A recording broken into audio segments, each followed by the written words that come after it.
됐습니다. 그리고 이 5권으로 됐어요. 5권으로.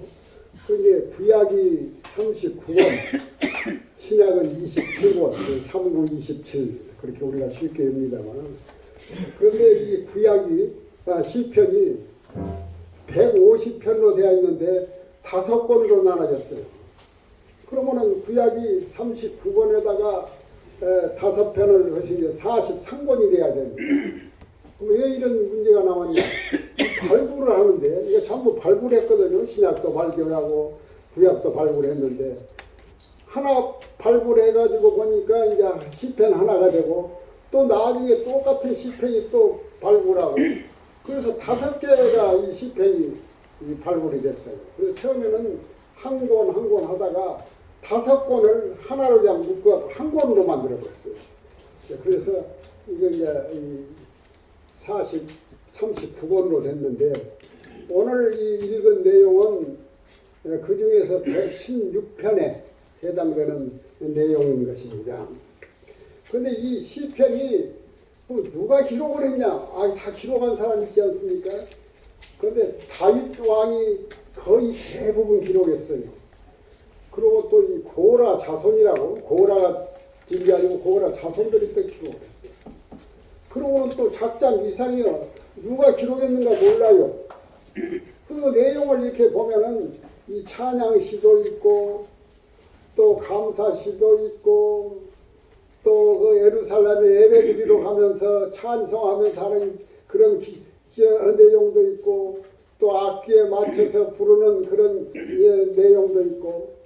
그래서 내가 어떤 교회를 한번 가봤더니 이 찬송가 없어요. 그 찬송가를 만들었더라고. 이 시편을 가지고, 시편이 찬송가거든요. 그 찬송가를 만들었어. 그래가지고 그 하는데 정세적으로 안 맞더라고요. 근데 그 원칙은 그게 맞는 말이에요.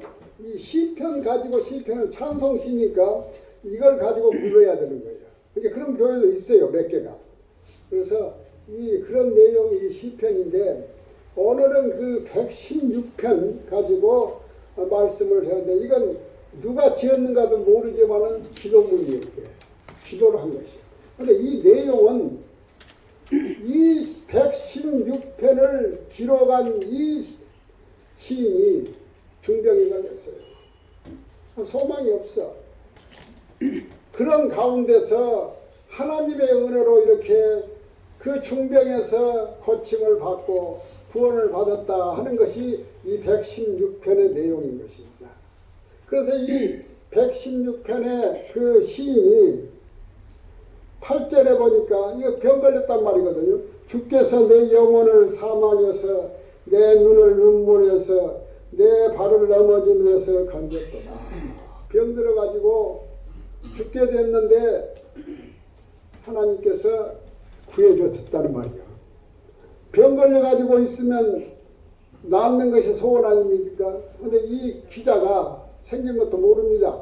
이분이 하여튼 중병에 걸린 가운데서 나를 이렇게 구원해줬다.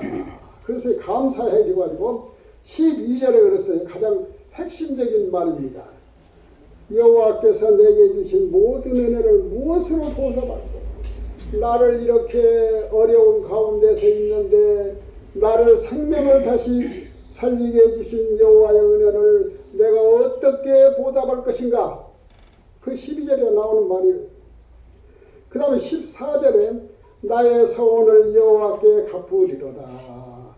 그러게 아파 있을 때는 기도하지 않습니까? 기도하면서 주님 내가 잘못했어요. 그러고 앞으로는 내가 이렇게 살랍니다. 이게 서원이에요. 하나님께 약속하는 기도예요. 서원을 갚으리라. 나를 이렇게 어려움에서 구원해 주었으니까 내가 어려울 때에 하나님께 서원한 것을 나는 모르겠냐. 나는 나서서 이제 내 마음대로 하려는 이것이 아니고 그 약속은 내가 꼭 내 생전에 갚으겠습니다 하는 내용이 116편의 그 아픈 시인의 신앙 고백입니다. 그렇게 살아야 돼. 외면하면 안 되는 것입니다. 그러니까 이 116편은 전체로 볼 때 아주 중요한 내용이에요. 무명의 어떤 시를 쓰는 사람이 병 걸려가지고 하나님의 은혜로 낫게 해줘서 내가 이렇게 은혜를 보답하고 앞으로 내 생전에 하나님께 약속한 것은 꼭 지키겠습니다. 이 말이야. 여러분, 사람들이 어려운 위기에 다 처할 경우가 많거든요. 예. 다 위기에 있어요. 그러면은 만일 그 위기에서 해결했으면은 감사를 드려야 되는 것이에요. 아이고, 다 이렇게 위기에서 나섰으니 나는 몰라 해버리고는 사람이 아닌 것이에요. 그래서 위기에서 구원해 주시면은 감사를 해야 돼. 그러니까 이 병도 위기예요. 병에서 위기에서 하고 또 병 걸리지는 않았지만은 세상 살다 보면 어려운 일이 닥쳐. 이걸 해결할 방법이 없는데 그 어려운 과정에서 하나님께서 다 실파리를 풀어주셨다. 이것도 감사를 드려야 되는 것이에요. 그래서 우리가 70, 80 이렇게 살다 보면 그런 경우가 많이 닥쳐오는데 꼭 은혜를 이어서는 안 돼야 되는 것입니다. 그러면 한번 생각해 봅시다. 자, 어떤 사람은 중병에 걸려가지고 어려운 가운데서 하나님께서 이렇게 해결해 주셨고 어려운 처지에 있을 때 또 해결해 줬는데 그러면 그 어려운 처지를 안 거친 사람이 대부분이요. 여러분도 그러지 않습니까? 그럼 엄밀히 생각하면은 이 사람들은 엄청난 감사의 기도를 해야 돼. 이 어려운 과정을 거치지 않고 하나님께서 나를 지켜주셨다. 이것이 더 감사할 일이 아닙니까? 그런데 몰라. 감사를 몰라요. 내가 당연히 이렇게 지금 잘 살고 있는데 이것이 하나님의 은혜로 된 것을 모르고 중병에 걸린 사람은 그 병에서 낫기 위해서 하나님께 간절히 기도해서 하나님의 은혜로 해결함 받았을 때 내가 앞으로 나의 삶은 이렇게 하나님과 약속한 것은 내가 꼭 지키겠습니다. 눈물로 감사드리는데 그런 것을 안 당하게 해준 여러분이나 이런 분들은 몰라요. 더 많은 감사를 해야 되는 거예요. 원칙으로 생각하면 그러지 않습니까? 그런데 그러지 않고 있는 것이에요. 그럴 때 하나님께서 남은 생애 가운데 어려움을 줘버릴 경우도 생긴다는 것이에요. 그러니까 그런 것이 닥치기 전에 내가 더 감사 생활을 해야 되는 거예요. 그런데 한번 양심적으로 한번 생각해 보십시오. 우리가 하나님 앞에 감사할 것이 하나부터 10까지 무지무지하게 많거든요. 그러면 내가 하나님한테 무엇을 감사해요? 감사할 조건도 모르고 왜 내가 감사해야 되는가? 이런 그 생각도 가지지 못해요. 감사를 하는 사람은 어떤 사람은 회개를 하는 사람이 감사가 되는 것이에요. 아멘. 회개가 없으면 감사는 회개하고 이 뒷고루가 되는 것이에요. 아멘. 내가 이랬구나. 내가 이렇게 잘못했구나. 회개해. 그때 감사가 나오는 것이야. 그래서 이 감사를 많이 한 사람은 늘 자신을 생각하면서 회개 생활을 하는 사람이 감사가 많아요. 근데 회개를 많이 한 사람은 감사가 많고 감사가 많은 사람은 믿음이 좋은 사람이에요. 이걸 알아야 돼요. 그러면은 우리가 주님 앞에 회개하고 하면은 감사를 해야 되는데 내가 무엇을 회개할 것인가? 무엇을 내가 하나님 앞에 회개할 것인가? 나는 회개할 것이 하나도 없다 하나님 앞에. 이렇게 생각해버리면은 더 말할 것이 없는 사람이에요. 저 사람하고는 대화가 안 돼. 그런데 깊이 생각하면 나는 하나님 앞에 회개한다. 왜 회개해야 되는가? 나 같은 죄인을 위해서 예수 그리스도께서 하나님의 이치에서 세상에 나와서 저 갈보리 십자가 위에서 이 십자가에 달려서 보혈의 피를 흘려서 그 보혈의 피로 인해서 내가 성량을 받았다. 구원을 받았다. 이것을 생각해야 되거든요. 근데 그것이 쉽게 예수 믿어가지고 쉽게 깨닫는 것이 아니에요. 내가 잘 아는 어떤 큰 교회 목사가 저 남곡에서 개척할 때 그 남곡에 서울대학교 학생 하나가 왔더랍니다. 그래서 밥을 먹는데 어떻게 저 예수 피가 예수도 사람인데 그 피가 우리를 구원시켜줬다고 온 세상 사람의 죄를 구원했다니 어떻게 해서 구원합니까? 갑자기 질문을 그냥 답을 못했어. 그래가지고 이 사람이 지리산로 들어가고 3년 6개월 동안 기도 생활했어요. 근데 이 피라는 것이요, 성경에도 나오지만 야 병원에 내가 가서 봤더니 이 요만한 피 가지고 전체를 다 통찰해버리더만요. 피가. 그러게 피 흘림이 없고 피가 모든 질병의 다 원인도 되고 고침의 원인이 돼요. 아멘. 내가 한 10년 전에 배저고등학교가 저 고덕동인가 그 강남에 있다만요. 그거를 갔더니 거기 행정실장이 전부 이제 우리를 안내를 하더라고. 그러면서 그 역사 박물관이 배저고등학교 한쪽에다 만들어 놨더만요. 지금도 기억이 나요. 그분이 다 설명을 해. 그 소월 김정식이가 그 배저고등학교를 나왔더만요. 배제학교로. 아, 근데 그분 성적표를 이렇게 보여줘요. 근데 딴 것은 다 공부를 못했더라고 이분이. 산수고 뭐 뭐든 국어는 100점이요. 그래서 그 소월이가 유명한 시인이 됐다 이런 이야기를 하면서 뭔 말을 하냐면 이 모든 것은 다 원소로 구성됐다는 거야. 이게 피라는 것은 이 다 분해하고는 전부 망간도 있고 무엇도 있고 그 원소로 다 되어 있는데 그러면 원소를 분해한 것을 다시 합쳐보면 원래 피가 되어야 돼요. 근데 모든 물질이 다 그렇게 분해해서 합치면 되는데 피는 안 된다고 하더라고요. 수수께끼라고. 피는 안 되는 것이에요. 사람 피도 그렇게 하는데 예수의 피라는 것은 우리의 인류의 하나님의 피인데 이 피가 우리를 구원 못 얻었습니까?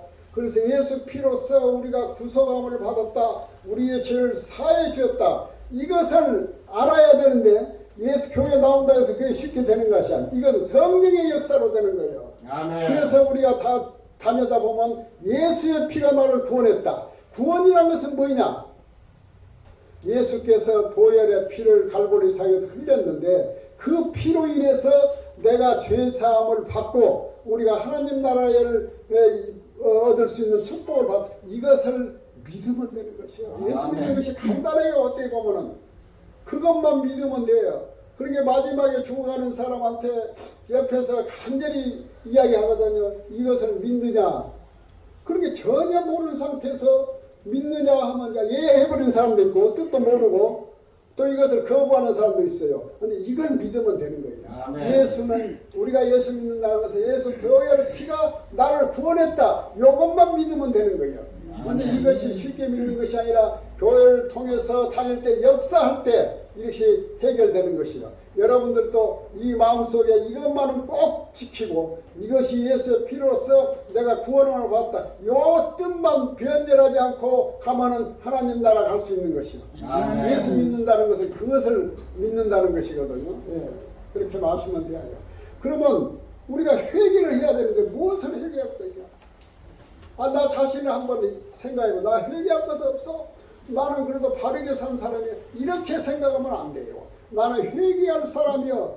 예정한 예수 그리스도가 나를 위해서 구원했는데 나라는 것을 가만히 생각해 보니까 나는 대단한 우리 집안이 사탄 마귀만 섬겼어요.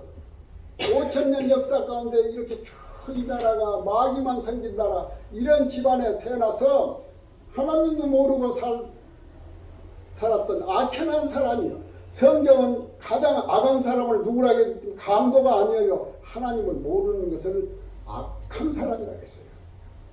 내가 너를 이렇게 구원해 주시고 십자가 위에서 내가 피를 흘려서 너를 구원했는데 나는 당신을 몰라. 이것까지 악한 것이 없어. 은혜도 모르는 것이에요. 그래서 성경은 하나님을 모르는 사람은 악한 사람이에요. 제일 나쁜 사람으로 그 정리해버리거든요. 그러니까 이런 나를 이렇게 죄가 많은 나를 예수 그리스도에서 구원해 줬다. 이것이 엄청난 참 큰 역사인데 이걸 몰랐다. 이것은 죄인이에요. 그러니까 이걸 회개해야 돼. 어찌다가 우리가 예수를 믿고 신앙생활을 하면서 여기서 처음에는 잘 신앙생활이 잘 안 받아들이지만은 다져버리면 하나님께서 역사에서 하나님의 나라 백성이 되는 이 이상도 축복이 없습니다. 그래서 오늘 13절에 내가 구원의 잔을 들고 여호와의 이름을 부르며 12절에 여호와께서 내게 주신 모든 은혜를 무엇으로 보답할꼬. 이게 아주 핵심적인 말인데 오늘 이 최고의 감사 조건은 나를 구원해 줬다는 이 구원 하나님의 백성이 되었다. 이것이 최고 나에게 큰 축복이에요. 큰 축복이에요. 기막힌 일이에요. 그래서 내게 주신 모든 은혜, 이 모든 은혜라는 것은 이렇게 구원해 준 것도 감사하지만은 그의 모든 은혜, 우리가 세상 살 때 우리를 먹여주고 입혀주고 비주고 뭐 조건이 얼마나 많습니까? 이런 모든 것을 주신 은혜를 생각할 때 감사를 해야 돼. 감사를 해야 돼. 내 여동생이 이제 카나다 토론토에서 한 40년 사는 우리 엊그저께 와서 만나봤어요. 만났더니 이렇게 좋을 수가 없다는 거예요. 하루라도 더 있고 싶어요. 한국에.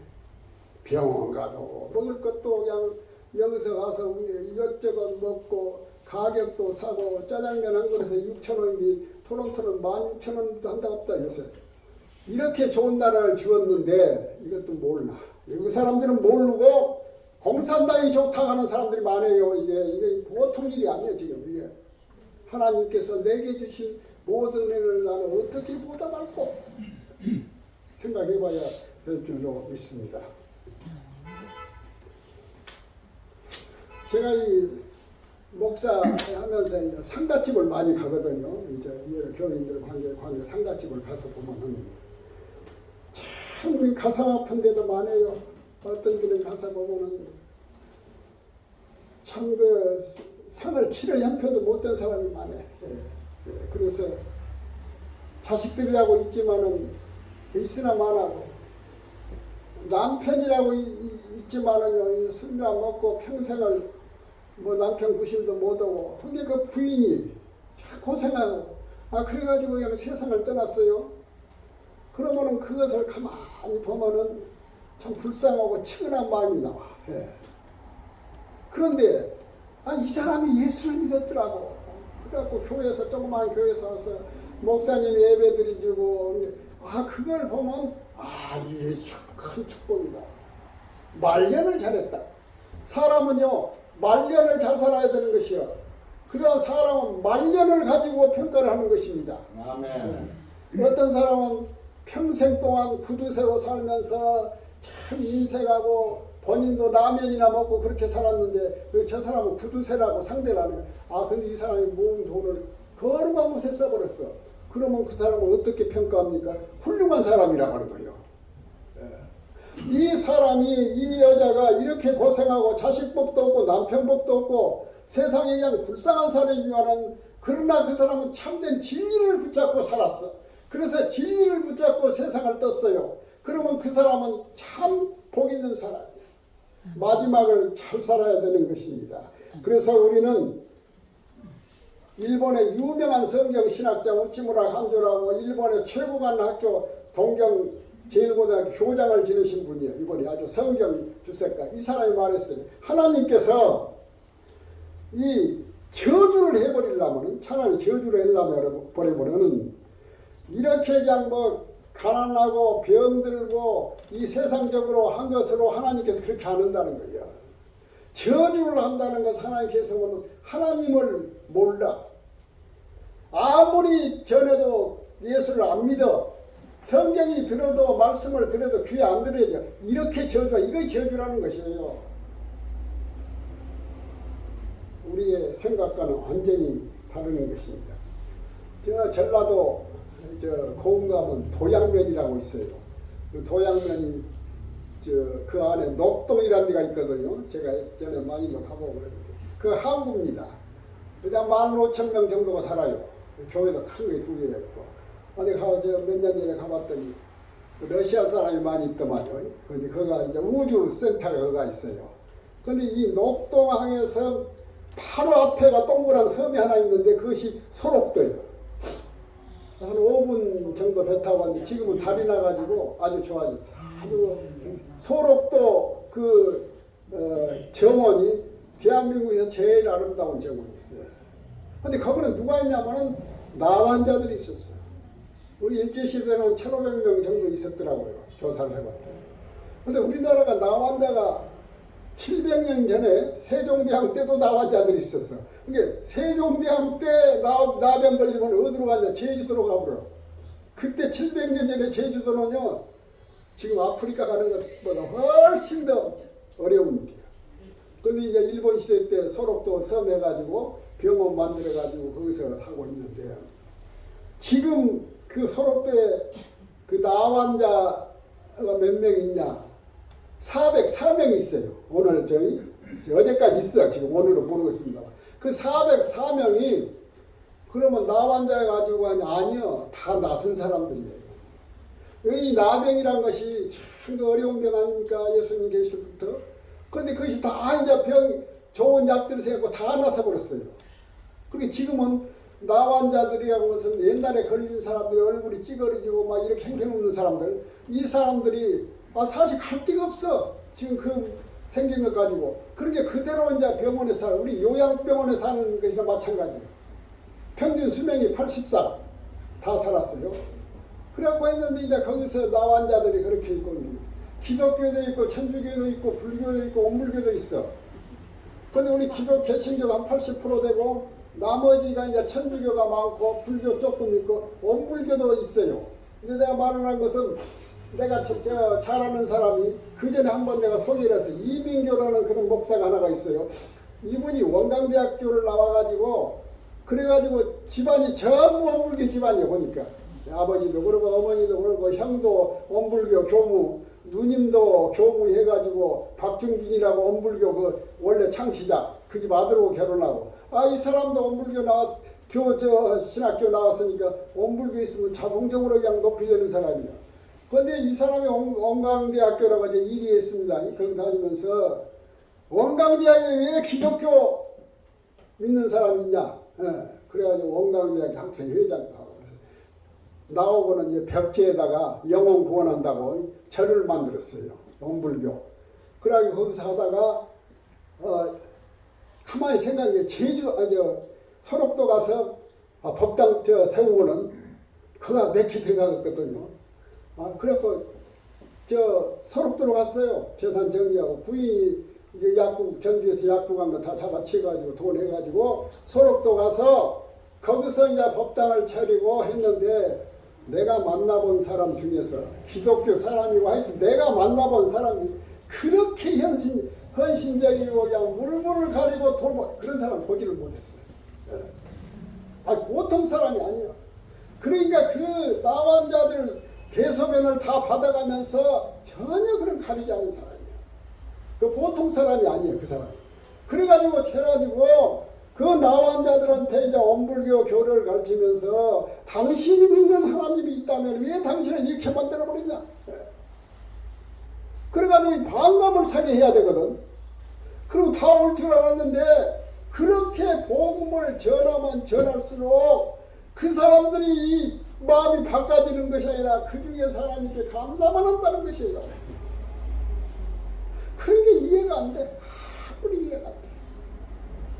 그래서 이 사람이 성경을 막 읽기 시작했더라고. 그런데 성령께서 인도해 버렸어. 뒤집어져 버렸어. 내가 이 사람들을 이쪽 교리로 불교 교리로 옮기려겠지만 이건 절대 안 되는 것이다. 그리고 성경이 그래가지고 법당을 때려 부시고 지어버리고 대전 침례교 신학교를 갔어. 그래서 신학교를 그냥 뭣도 모르고 들어가가지고 거기서 신학 공부를 해가지고 그래가지고 목사가 됐어요. 그래가지고 누가 소개했는가 나한테 왔더라고. 남원 사람인데. 그래서 내가 유심히 봤는데 이 젊은 사람이 보통 것이 아니에요. 굉장한 사람이에요. 희생적이고. 그래서 내가 여러 교회도 소개해주고 그런데 그 사람이 지금 이제 오랫동안 나오고 지금 교류가 없습니다만은 우즈베키스탄 가서 거기서 복음 전하고 또 농아 축구다만 지금은 이북가 있더라고 보니까. 그 보통 사람이 아니에요. 그 사람 이북까지 하고 있는데 내가 교회 안 들어가면 쫓아올 겁니다.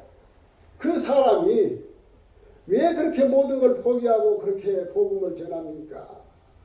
저거 어머니 아버지가 지금은 다 돌아가셨을려나 모릅니다만 남원에 사는데 그 아버지도 그냥 온불교의 대장이에요. 장로 같은 사람이고 어머니도 권사 같은 사람이요. 그래서 이제 우즈베키스탄에서 그 복음 전하다 그거를 갔답니다. 가가지고 이렇게 이제 나중에 인사들이 나오니까 저거 아버지가 그때 예수가 그렇게 좋더냐, 예수가 그렇게 좋더냐, 예수 미치고.